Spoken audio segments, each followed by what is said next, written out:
Sir ಬೆಂಗಳೂರಲ್ಲಿ sir Kogilu layout ಸಂಬಂಧಪಟ್ಟಂತೆ ರಾಜಕಾರಣ ನಡೀತಿದೆ ಸರ್. ಅಂದ್ರೆ ಅಲ್ಲಿರುವಂತಹ ಮನೆಗಳನ್ನ ಡೆಮಾಲಿಷ್ ಮಾಡ್ತಾರೆ. ಕೇರಳದ ಸಿಎಂ ಟ್ವೀಟ್ ಮಾಡ್ತಾರೆ. ಒಂದಷ್ಟು ಅವ್ರವ್ರ ನಡುವೆ ಕೇರಳ ಸಿಎಂ ಪಿಣರಾಯಿ ರವಿ ಯಾಕಾಗಿ ಎಂಟ್ರಿ ಮಾಡಿರು? ಕೇರಳದ ವ್ಯಕ್ತಿಯೊಬ್ಬನ್ನ ಆನೆ ತುಳಿತಕ್ಕೆ ಸಿಕ್ಕಿ ಸತ್ತ ಅಂತ ಹೇಳಿ ಕರ್ನಾಟಕ ಸರ್ಕಾರ ಪ್ರಿಯಾಂಕಾ ಗಾಂಧಿ ಮಾತು ಕೇಳ್ಕೊಂಡ್ಬಿಟ್ಟು ಕಾಂಪೆನ್ಸೇಷನ್ ಕೊಡುತ್ತೆ ಅಂದ್ರೆ ಕೇರಳ ಸರ್ಕಾರ ಈ ಸಿದ್ದರಾಮಯ್ಯ ನಮ್ಮ ಮಾತು ಕೇಳ್ತಾರೆ.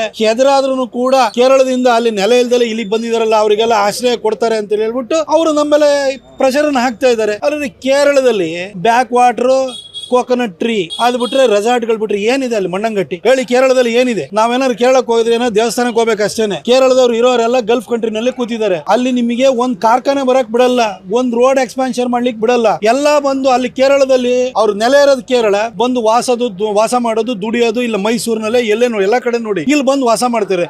ಅನಧಿಕೃತವಾಗಿ ಬರ್ತಾರೆ. ಎಲ್ಲೋಗಿ ಸರ್ಕಾರಿ ಭೂಮಿನಲ್ಲಿ ಶೆಡ್ ಕಟ್ಕೊಳ್ತಾರೆ. ಅವರಿಗೆಲ್ಲ ಬಿಟ್ಕೊಡ್ಬೇಕು ಅನ್ನೋ ನಮಗೆ ನಮಗೇನಿದೆ? ಆದ್ರೆ ಇವತ್ತು ಕೇರಳ ಸರ್ಕಾರ ಯಾಕೆ ಪ್ರೆಷರ್ ಹಾಕುತ್ತೆ ಅಂದ್ರೆ ಆನೆ ತುಳಿತ ಸತ್ತೋದನಿಗೆ ಕಾಂಪೆನ್ಸೇಷನ್ ಕೊಡೋರು ನಾವು ಪ್ರೆಷರ್ ಹಾಕಿದ್ರೆ ನಮ್ಮ ಜನಕ್ಕೆ ಅಲ್ಲಿ ನೆಲೆಯನ್ನು ಕೊಡ್ತಾರೆ. ಸರ್ಕಾರಿ ಭೂಮಿ ಇದ್ರೂ ಕೂಡ ಅಲ್ಲೇ ವಾಸ ಮಾಡಕ್ಕೆ ಅವಕಾಶ ಮಾಡಿಕೊಡ್ತಾರೆ ಅನ್ನೋದನ್ನ ಅವರಿಗೆ ಅರ್ಥವಾಗಿದೆ. ಸಿದ್ದರಾಮಯ್ಯನವರಂತಹ ಒಬ್ಬರು ಪುಕ್ಕಲ ಚೀಫ್ ಮಿನಿಸ್ಟರ್ ಇರೋವರೆಗೂ ಕೂಡ ಇಂಥದಕ್ಕೆ ಅವಕಾಶ ಇದೆ ಅಂತ ಅವರಿಗೂ ಚೆನ್ನಾಗಿ ಗೊತ್ತು.